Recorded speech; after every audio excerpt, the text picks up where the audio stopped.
Sortir de sa maison toute seule sans l'aide de personne. Il y avait des années que ça n'était plus arrivé à Séverine Mété.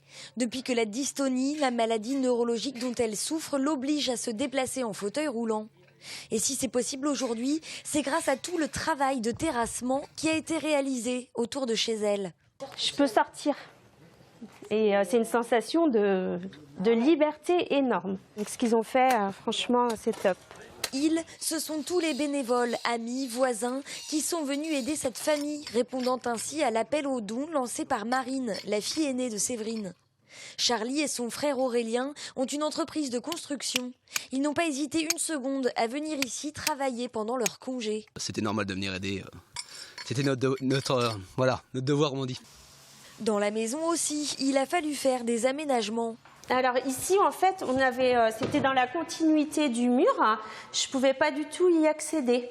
Donc c'est pour ça qu'on a fait ce système de portes qui rentrent. Et du coup, maintenant, je peux aller dans la chambre à Marine. Pour Bernard, il reste encore un peu de travail. Il est à la peinture, la touche finale de sa participation. On a démoli les encadrements, on a démoli la cloison, on a fait les peintures.